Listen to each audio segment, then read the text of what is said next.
Lari, lari! Saya ngomel lagi.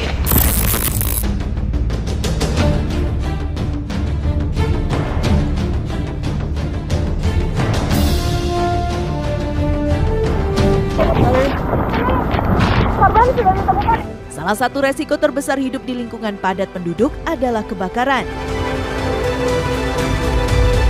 Dinas Penanggulangan Kebakaran dan Penyelamatan Provinsi DKI Jakarta mencatat, hingga Oktober 2021 telah terjadi 1.224 peristiwa kebakaran dan 3.479 peristiwa penyelamatan.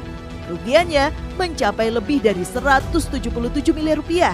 Wah, kalau begitu, tugas dan tanggung jawab seorang petugas damkar besar sekali ya. Saya jadi penasaran, ingin mencoba menjalani profesi ini. Syarat pertama, harus menjalani diklat dasar di Pusdiklat Kebakaran dan Penyelamatan Ciracas, Jakarta Timur. Disiplin nomor 1, tak ada ampun buat keterlambatan dan kesalahan. Waduh, benar saja, baru mengawali hari, saya sudah mendapat hadiah skuotra 10 kali karena lupa membawa name tag. 3.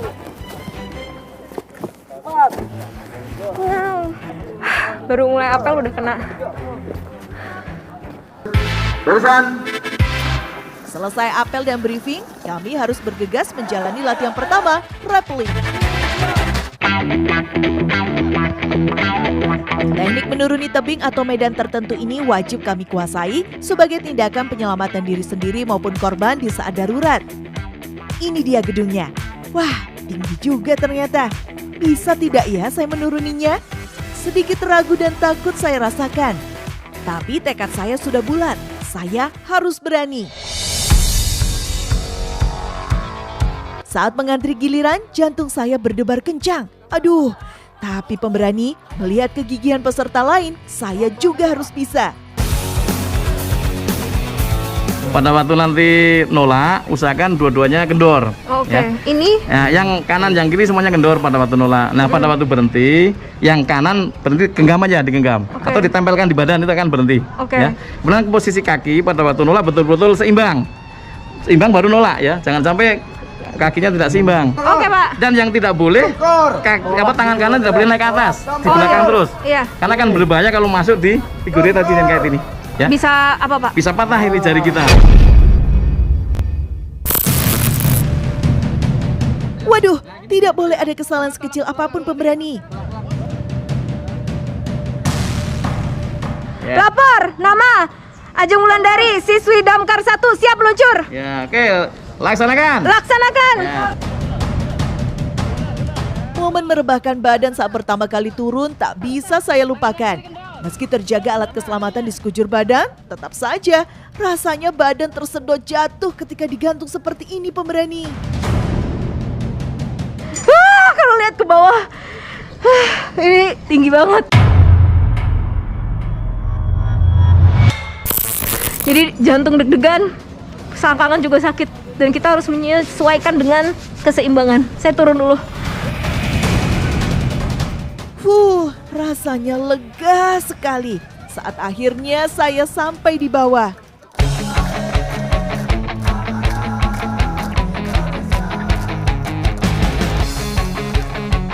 Tapi kok Mbak Elvira menangis? Kenapa ya?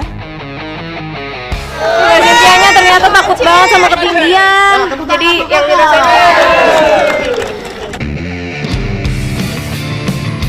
Kita lanjut pemberani. Kali ini materi inti basic pemadaman api. Kami dibagi dalam beberapa regu yang masing-masing berjumlah 6 orang. Nomor dada ini ada artinya pemberani.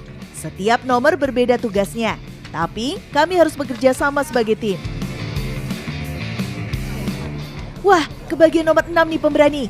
Gak bisa main-main karena posisi saya sangat krusial. Setelah kepala regu memastikan kesiapan seluruh tim, kami bergegas menuju mobil unit. Semua anggota mulai melakukan tugasnya. Begitu juga saya yang harus berlari cepat ke titik api sambil membawa selang dan nozzle yang ternyata sangat berat. Oke, sekarang saya sedang membawa selang. Karena saya fungsinya membawa nozzle nih. Dan juga selang. Nah ini beratnya. Kalau nozzle, ini sudah 3 kilo. Sedangkan selang ini Lebih dari 10 kilogram.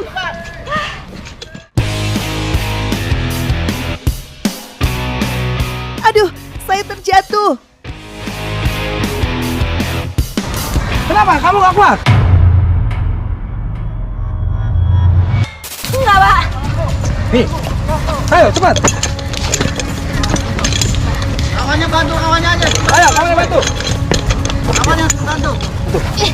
Harus sini. Kempit. Lagi-lagi saya mendapat teguran karena kesalahan saya menghambat kinerja tim. Tak ada waktu untuk baper pemberani. Saya harus segera bersiaga menyambut tekanan air yang besar. Perhatikan ini air besar, tekanan besar ini. Kau pegang agak ke depan lagi. Ini tekanan besar. Oke, Pak. Kalau kamu nggak kuat, kakimu patah, tanganmu patah.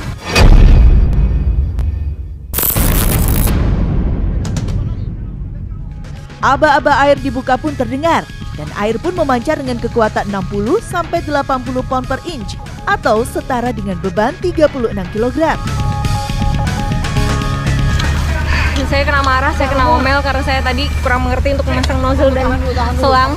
Dan ternyata ini nggak sepele sama sekali ya, karena kita tuh satu semburan dari nozzle ini bisa membawa saya ke belakang. Makanya ini harus dipegang oleh dua orang. Sedikit lega saat melihat api akhirnya padam. Tapi saya harus segera berlari untuk menggulung selang. Tak hanya fisik yang dilatih, mental pun harus kuat karena teriakan pelatih tak henti terdengar. Asar menyane, cepat. Lari. Balik lagi, bantu temannya.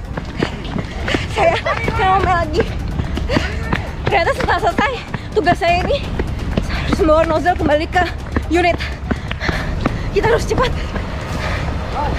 karena kita bekerja dengan waktu. Saya habis ini pasti kena hukum lagi nih pemberani. Aduh.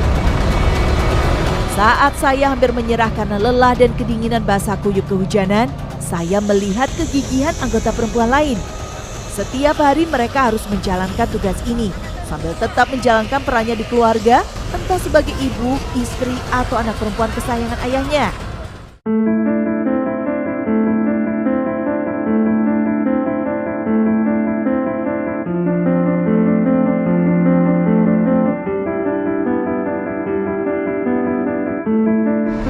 Di sini nggak cuma cewek, nggak cuma cowok, tapi ada cewek juga.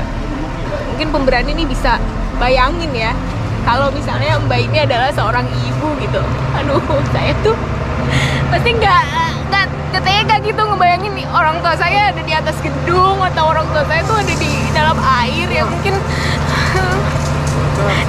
juga nyawanya tuh terancam gitu kan. Sini saya pikir tuh pemadam cuma laki-laki, ternyata ada perempuan juga. Ada tadi kalau misalnya berani lihat, kita tuh agak cuma di darat tapi juga di air, kemudian ada di atas gedung yang tinggi. Jadi salut. Gak ada kata-kata lain dari saya. Mbak, apa sih tantangan sebagai seorang damkar tapi wanita gitu, Mbak? Apa ya? Apa nggak pernah kepikiran keluarga di rumah gimana? Sama aja sih kepikiran, cuma apa sih ya, kalau saya ininya tantangan gitu, suka tantangan. Keren banget Mbak Fauza ya. Mungkin saya kalau di posisi Mbak Fauza baru nikah, saya belum tentu sanggup jadi damkar.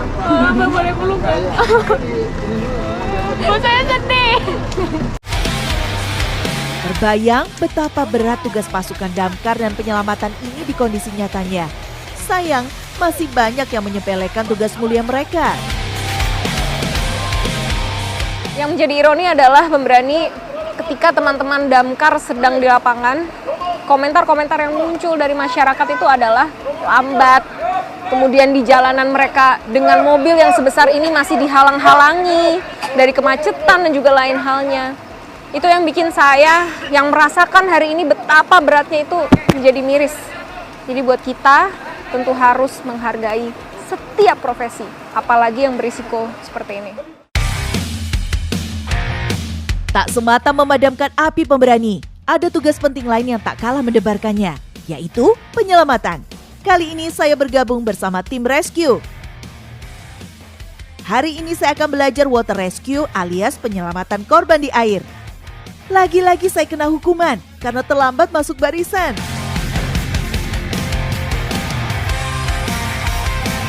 Di danau inilah kita akan berlatih. Sebelum masuk perahu karet, saya wajib mengenakan pelampung. Pertama, kita akan berlatih mendayung.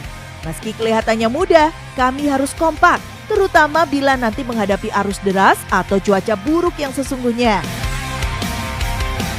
Bayangkan ya pemberani, kalau kita benar-benar ada di situasi menyelamatkan orang di depan kita yang memang sedang butuh pertolongan di dalam air. Bayangkan teman-teman nih harus tidak memedulikan apapun yang menjadi halangan pastinya. Dayung dan ini berat banget dayungnya. Semangat Pak! Sikat. Wah, tangan saya sampai gemetaran saking beratnya latihan tadi. Apalagi untuk awam seperti saya yang tidak pernah mendayung sama sekali sebelumnya. Oke, sekarang kita lagi menyisir untuk mencari di mana keberadaan korban. Nah, ini kondisi hujan. Ya Pak? Korbannya di mana? Nah itu kayak Korban di mana, Pak? selatan di sebelah. Ini harusnya Kanan kamu. harusnya lumayan kencang karena juga kita melaju dengan cepat sekali. Nah ini korbannya sudah terlihat, sekarang kita mau melakukan penyelamatan. Hal terpenting yang harus dikuasai adalah menyelamatkan korban yang masih hidup. Tekniknya adalah dengan menarik korban dari bagian belakang. Korban sudah ditemukan ya. Gimana Pak caranya Pak? Itunya di bagian bahu. Terus angkat. Itu 3. 1, 2, 3. Oke, naik. Oke. Tarik kakinya. Akhirnya korban sudah kita dapatkan.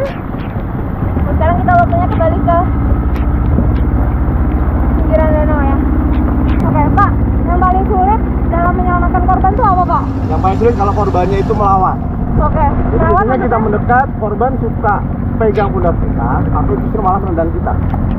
Jadi kalau Kita menendang apa Pak kesulitannya? Kesulitan yang pertama, kita pasti ikut tenggelam. Oke. Caranya kalau seperti itu, kita jauhkan korban, kemudian kita meraih dari belakang korban. Oke, baik. Jadi kita tenggelamkan korban dulu, baru kita naikin ke atas. Oke, baik. Sip, terima kasih Pak. Sama-sama. Diguyur hujan tanpa henti, saya sudah menggigil kedinginan. Tak terbayang tantangan melaksanakan misi penyelamatan yang sesungguhnya. Saya bergegas mengeringkan diri dan mengganti pakaian, karena kami harus bersiap menjalani latihan evakuasi korban di dalam mobil. Misalnya saat terjadi kecelakaan lalu lintas. Kali ini, saya bertugas mengamankan sekitar lokasi kecelakaan agar tim penyelamat tidak mendapat gangguan dari luar. Mas, kenapa Mas? Itu keluarga saya, Mbak. Mas, tar dulu Mas, tenang dulu Mas. Kita sedang melakukan pertolongan, kita butuh waktu karena ini kondisi korban masih bisa diajak komunikasi. Jadi Mas sabar dulu, kami sedang melakukan pertolongan secepatnya agar korban tidak mendapatkan tambahan luka. Nah, jadi tugas kita adalah jangan sampai korban ini mendapatkan tambahan luka apapun. Jadi penyelamatan harus dilakukan dengan hati-hati dan gangguan seperti dari keluarga korban ataupun masyarakat itu harus kita kurangi. Intinya keselamatan korban adalah yang utama. Di hari berikutnya, tugas baru menunggu, yaitu sesi latihan fire ground atau teknik menjinakkan api pada kebakaran cairan. Kebakaran jenis ini biasanya hanya bisa dipadamkan menggunakan apar atau alat pemadam api ringan berbahan foam atau busa. Nah, teknik fire ground akan digunakan bila kebakaran cairan terlampau besar. Menggunakan teknik fire ground dengan pancarannya adalah pancaran fog. Nah, pancaran fog ini akan mendorong uap cairan ini sehingga uap cairan ini bisa terpisah dengan panas dengan api. Selain pendinginan juga memisahkan reaksi rantai kimia yang ada pada uap cairan sehingga uapnya bisa terdorong dan bisa dipadamkan. Kali ini kami akan menggunakan spray nozzle yang menghasilkan pancaran air berbentuk perisai atau tirai air bertekanan besar antara 80 hingga 100 pound per inch. Tujuannya adalah mengurangi hawa panas, namun daya semprotnya tidak jauh sehingga pemadaman fire ground harus dilakukan beregu. Kali ini saya bertugas sebagai safety bagi tim, agar tidak ada api yang membahayakan dari sisi kanan kiri. Kami harus menyamakan langkah kaki dengan kompak sesuai arahan kepala regu. Akhirnya sesi diklat saya selesai. Saya jadi ingin merasakan tugas langsung di lapangan membantu masyarakat.